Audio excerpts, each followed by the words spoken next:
E aí, pessoal, tudo bem? Hoje a gente vai falar um pouquinho da embriologia do sistema nervoso comigo, o @Peurigo. Antes de começar propriamente dito, eu queria lembrar para vocês que evolutivamente o sistema nervoso vem de células que eram epiteliais. Na verdade, na escala filogenética, a gente vai ter que o neurônio ele se desenvolve a partir de uma célula que ficava no epitélio, captando estímulos e reagindo a eles, para formar um dispositivo neuromuscular que capta esse estímulo e reage, para depois aí vir o neurônio. Então, evolutivamente, os neurônios têm origem de células epiteliais. E justamente por isso, o folheto embrionário que vai dar origem ao neurônio, e um folheto que está muito relacionado com esses epitélios que interagem com o meio externo é o nosso ectoderma. E vai ser por isso que ele é o folheto embrionário que origina o sistema nervoso. Né? A gente consegue ver ele aqui em azul nessa imagem, o nosso ectoderma. O sistema nervoso ele começa a partir de um processo chamado de neurulação, que se origina a partir da placa neural, que nada mais é do que um espessamento dessas células do ectoderma na região próxima a uma estrutura chamada notocorda. Tá bom? A gente consegue ver a notocorda aqui. E aqui a gente está vendo esse espessamento dessas células do ectoderma. Aí uma representação dessa placa neural para a gente. Depois que a placa neural se forma, começa a se formar um sulco, né, em sua parte mais dorsal, que é chamado de sulco neural. Esse sulco neural vai se aprofundar um pouquinho, formando a goteira neural. E nesse momento ele vai formar duas projeções laterais chamadas de crista neural. A gente consegue ver a crista neural e a goteira neural nessa imagem.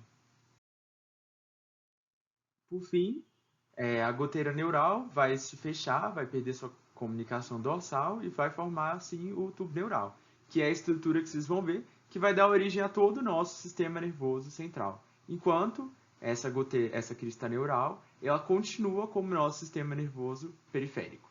E outras estruturas importantes que vamos dar uma olhada também na aula de hoje.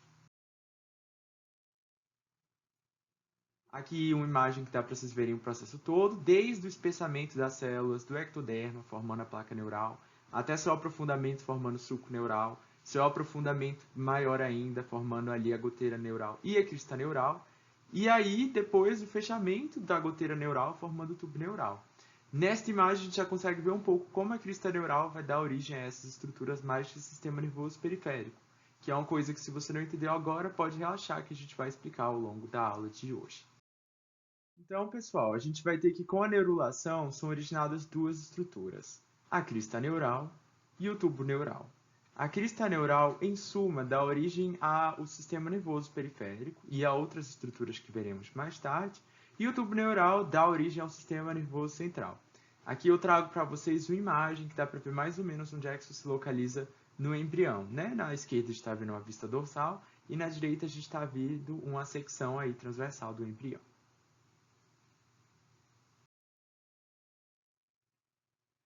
Então, entrando um pouco mais na crista neural agora, quais são as estruturas que são formadas aí pela crista neural? Primeiro, os gânglios sensitivos e os gânglios do sistema nervoso autonômico.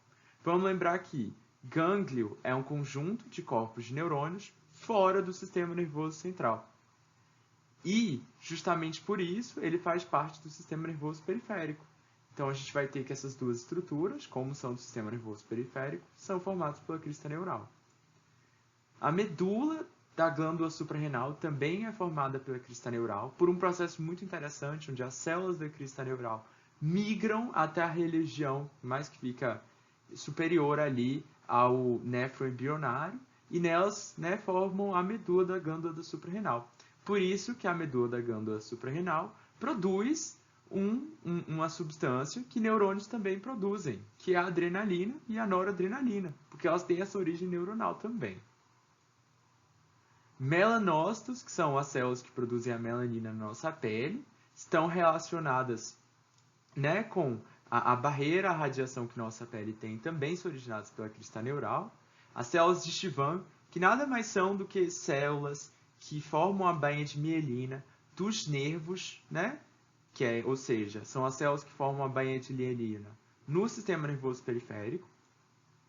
Nós temos os anfícitos ou células satélites, que são células que seriam como se fossem os astrócitos do sistema nervoso periférico. Elas estão ali para ajudar no suporte, na manutenção da matriz extracelular ali da região do sistema nervoso periférico. E os odontoblastos, que são células que estão originadas com a origem do dente. Por fim, a crista neural também forma a aracnoide e a dura mater, que são duas meninges, né? Que a gente vai ver que as três meninges são dura mater, aracnoide e pia mater. O mais importante não é você saber o que cada um elemento da crista neural é, mas você ter uma visão geral do que a crista neural origina, que ela origina várias coisas além do sistema nervoso periférico e origina basicamente o sistema nervoso periférico. Beleza, pessoal. Trouxe essa imagem bonitona aqui do tubo neural para a gente falar um pouquinho sobre ele. E eu acho que o primeiro comentário que a gente tem que fazer sobre o tubo neural é que ele não se fecha de maneira uniforme. Muito pelo contrário. Ele se fecha mais rapidamente na sua região mais central e na parte mais cranial e caudal ele demora. Assim, são formadas duas aberturas que a gente consegue ver na parte mais rostral e na parte mais caudal, né, do nosso tubo neural. São os neuróporos, né, neuroporo.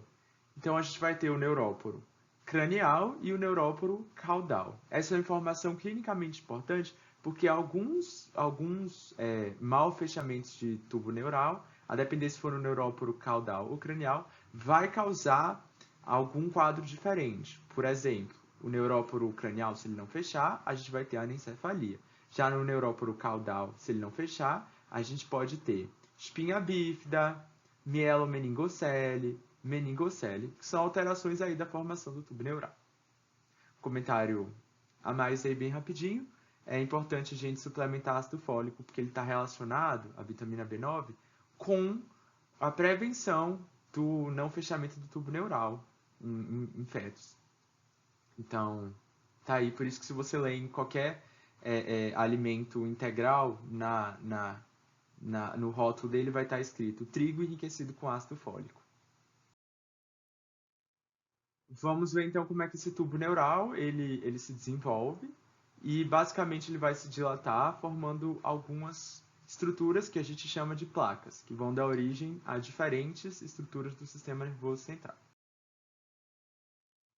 Não me aprofundarei muito nisso, mas só gostaria de enfatizar para vocês que a placa da região mais basal, mais interior, vai originar uma parte que é o corno anterior da medula, que está muito mais relacionado com motricidade, enquanto a placa alar, que é uma placa mais dorsal, vai originar aí a coluna posterior da medula, que está muito mais relacionada aí com neurônios sensitivos.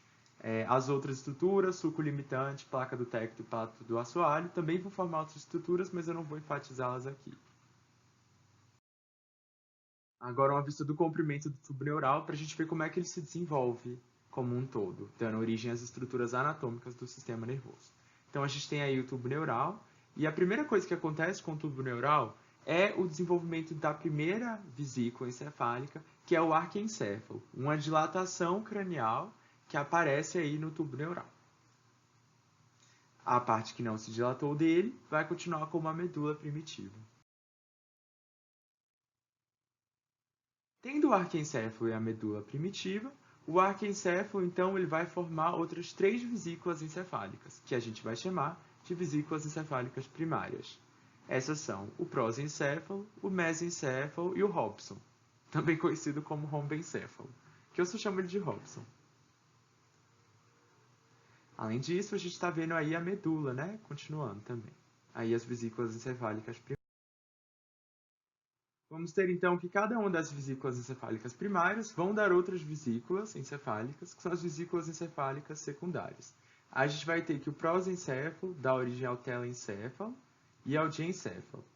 O telencéfalo, por sua vez, não vou aprofundar nisso aqui, dá origem aos hemisférios cerebrais e à lâmina terminal.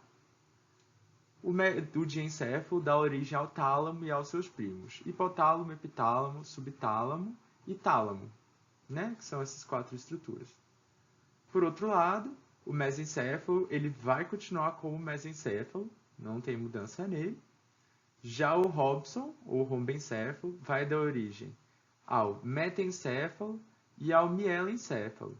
O metencéfalo ele vai se dividir em 2 estruturas, que são a ponte e o cerebelo. E esse é o motivo pelo qual a ponte e o cerebelo são tão intimamente relacionados e ambos compartilham de funções que tem muito a ver com movimentação, posição. Você pode até pensar isso como metencéfalo, o encéfalo que você usa para meter. Então, algum que tem a ver com movimento, que tem tudo a ver com cerebelo e ponte mesmo. Enquanto mielencéfalo é o que vai dar origem ao bulbo. E é justamente porque essa ideia de mielo vem mais de meio, e aí o bulbo é uma estrutura muito importante para a autorregulação do meio interno do nosso corpo, a coordenação das nossas funções, do tipo dilatar ou contrair vasos, o centro respiratório. Então, mielencéfalo dá origem ao bulbo. Aqui só trazendo para vocês um fato bem curioso que explica o porquê a maioria das pessoas que vai se relacionar com a neuroanatomia, entrar nesse relacionamento com ela, nunca ouviu falar de diencéfalo antes, ou se ouviu muito por alto. Ou pelo menos se ouviu falar, nunca viu ele em si. E a gente realmente não consegue ver ele sem fazer uma secção no cérebro ou olhar de uma vista inferior, o que não é muito comum fora do ensino superior, né? Então, a gente está vendo aqui como essa vesícula que está em rosinha, que é o prosencéfalo, ela cresce muito de tamanho, muito de tamanho, a ponto de encobrir quase que completamente o nosso amigo diencéfalo. Aqui eu trago para vocês, então, de novo, as vesículas encefálicas primárias, e vocês conseguem ver esse espaço que existe dentro delas. Esse espaço, ele tem uma grande importância, que é o fato de que ele que origina o sistema ventricular, que nada mais é do que um conjunto de bolsões contendo líquor que fica dentro ali do encéfalo. A gente consegue ver esse conjunto de bolsões que contém líquor e suas interrelações aí nessa imagem que eu trouxe para vocês. Mais um pouco sobre o sistema ventricular, é que a gente consegue ver que ele é revestido por umas células chamadas células ependimárias e que essas células ependimárias são muito importantes para a produção e circulação do líquor.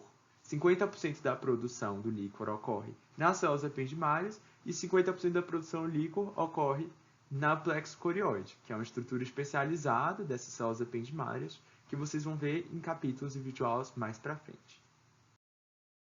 Agora a gente vai falar um pouquinho sobre embriologia das estruturas anatômicas do sistema ventricular. E eu recomendo que, se você não tem um conhecimento já um pouco aprofundado sobre a circulação do líquor, que você pule essa parte e volte em outro momento.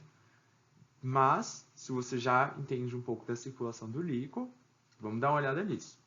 A luz do tubo neural da região do diencéfalo vai originar para a gente duas bolsões de líquor muito importantes, que são os ventrículos laterais. Esses ventrículos vão se comunicar por meio dos forames interventriculares com a luz do tubo neural da região do diencéfalo, que vai dar origem aí para a gente ao terceiro ventrículo. O terceiro ventrículo vai se comunicar com a luz do tubo neural da região do mesencéfalo, que vai originar para a gente o aqueduto cerebral. O aqueduto cerebral vai comunicar o terceiro ventrículo à luz do tubo neural da região do Robson, do romboencéfalo, que vai ser ali para a gente o quarto ventrículo, tá bom? Então essa é a embriogênese das estruturas do sistema ventricular. Além disso, por último, a gente vai ter o canal central da medula, também chamado de canal do epêndimo, que é formado pela luz do tubo neural da medula. Mas não se engane, pelo canal central da medula não passa líquor. Se você passasse líquor por ali, você ia desenvolver uma condição chamada seringomielia, que não é nada legal. Vamos dar uma olhada então na diferenciação e organização do tecido nervoso, que nada mais é do que as alterações em quantidade de células e suas conexões até a formação do sistema nervoso mais maturo. A primeira coisa que acontece na formação do sistema nervoso, se tratando das células dele, é uma proliferação.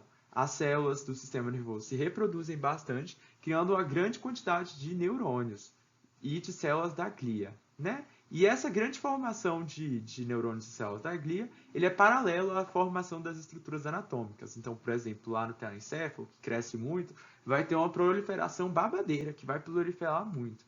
Aqui eu trago uma imagem disso acontecendo com a coloração da guiense, um corte do tubo neural. Depois, o próximo fenômeno que vai acontecer vai ser a migração. Porque a maioria desses neurônios que estão sendo formados, eles se formam próximos à região da luz do tubo neural e tem que migrar para a periferia enquanto vão sendo formados. E essa migração ela ocorre por meio de uma estrutura chamada glia radial, que nada mais é que praticamente uma ponte formada por glia, pela qual o neurônio se agarra e vai indo até a região mais periférica. Né? Aí está vendo o tubo neural, o sentido da formação dos neurônios e da migração deles pela glia radial. E aí uma imagem de como o neurônio, né, ele vai se agarrar na glia radial e ir indo para a região mais periférica do tubo neural. Vamos ver agora a próxima etapa, que é a diferenciação, que nada mais é do que formar neurônios diferentes para estruturas diferentes. Pense muito num neurônio que está numa área relacionada com motricidade, que vai originar impulsos que vão estar relacionados com a nossa movimentação. Ele é muito diferente, morfologicamente e bioquimicamente falando, de um neurônio que vai originar, por exemplo, a memória, ou que vai estar relacionado com a consciência, com a ativação, né, do nosso cérebro. Então, nessa etapa, vai haver modificações morfológicas e bioquímicas que vão dar aos neurônios a sua função própria, a depender de onde eles estejam, pela fabricação ali de citocinas e quimiocinas que vão promover esse processo. A gente consegue ver aí como que esse processo vai acontecer pela recepção do neurônio desses estímulos, que vão promover uma diferenciação envolvendo a metilação de estonas. Né? E através da metilação de estonas, a gente vai conseguir mudar a expressão de proteínas e o neurônio vai atingir um fenótipo diferenciado. Beleza, pessoal. Depois de a gente proliferar neurônios, da gente migrar esses neurônios para suas regiões e de a gente dar características próprias a esses neurônios, faltou conectar esses neurônios, que é justamente a etapa da sinaptogênese. Então, o que vai acontecer nessa sinapse? Os neurônios vão produzir estruturas chamadas cones de crescimento, que nada mais são do que um prolongamento especializado do seu axônio, que vão aí tatear o meio externo para fazer sinapses. Só que esse processo é um pouco excessivo. Se formam muitas sinapses que a gente não precisa delas. E esse processo ocorre até a puberdade. Está aí uma imagem da sinaptogênese acontecendo desse axônio com esse cone de crescimento, se agarrando nas fibras da matriz extracelular até encontrar as proteínas que são expressas pela membrana pós-sináptica com a qual ele vai fazer a sua sinapse, até se encontrar com ela e formar aí essa estrutura especializada de sinapse. Vocês devem estar se perguntando o que acontece então com essas sinapses excessivas que são formadas aí. Além das sinapses excessivas, a gente vai ter também um excesso de neurônios formados durante a proliferação. A gente vai precisar dar uma ajustada aí nessa grande quantidade de neurônios e sinapses que a gente fez. Esse é o período da morte programada, da morte celular programada e do synaptic pruning, que é a poda sináptica. É um período onde a gente vai ter competição por fatores de crescimento, que vai provocar morte de neurônios que não conseguirem esses fatores de crescimento, e a poda dessas sinapses excessivas, que a gente não precisa. A lógica é, quanto menos utilizada a sinapse, menos ela vai menos ela vai ser ativada, e assim ela vai ser eliminada. Essa é a lógica do synaptic pruning. A última etapa da diferenciação e organização é uma formação de uma estrutura muito importante para a condução do impulso nervoso. Você consegue me dizer que estrutura é essa? Eu acho que sim. É a bainha de mielina. Então, a última etapa dessa diferenciação e organização é a mielinização, que nada mais é do que a formação da bainha de mielina. Como vocês sabem, a condução do impulso nervoso é feita através da membrana, né, com a mudança da diferença de potencial do neurônio, e ela envolve aí essa estrutura chamada bainha de mielina para permitir que essa condução seja mais rápida, por um fenômeno que a gente chama de condução saltatória. Não vou me aprofundar aqui porque neuronato, não histologia. Aqui o sumário de todas as etapas da diferenciação e organização do sistema nervoso, em que nós conseguimos ver como existem vários locais onde podem ocorrer alguma alteração e nós desenvolvermos alguma condição clínica por causa disso, como, por exemplo, a proliferação, que se tiver alguma alteração você pode desenvolver uma microcefalia, a morte programada, que se tiver alguma alteração você pode desenvolver epilepsias. Basicamente é isso. Recomendo você dar um print dessa tela e colocar no fundo do seu celular para que você possa ficar olhando sempre e se lembrar aí desse processo de uma maneira mais natural. Para fechar com chave de ouro, vamos ver um pouco das divisões desse sistema nervoso que a gente acabou de formar. Então, o sistema nervoso anatomicamente pode ser dividido em duas estruturas. Um sistema nervoso central, que é aquele que se localiza dentro do esqueleto axial, ou seja, dentro do crânio e dentro da coluna vertebral. E esses dois vão ser o encéfalo, que é aquilo que está dentro do crânio, e a medula vertebral, a medula espinhal, que é aquilo que está dentro da coluna vertebral. Já o sistema nervoso periférico, que é aquele que está fora do esqueleto axial. As estruturas que estão fora do esqueleto axial e pertencem ao sistema nervoso são os nervos e os gânglios. Ainda na divisão anatômica, eu queria esclarecer alguns termos. Encéfalo significa todo o tecido nervoso que está dentro da calota craniana. Por outro lado, cérebro significa a junção de telencéfalo e diencéfalo, ou seja, as estruturas originadas pelo prosencéfalo. Enquanto o encéfalo tem tanto telencéfalo, diencéfalo, mielencéfalo e toda uma estrutura que a gente vai ver mais tarde, que é o tronco encefálico, o cérebro possui apenas o telencéfalo e o diencéfalo. Por fim, medula espinhal é aquilo que está dentro do canal vertebral, porque medula significa meio, significa dentro, e espinhal vem de processo espinhoso, que é a estrutura das vértebras. Então, medula espinhal é aquilo que está dentro do canal vertebral.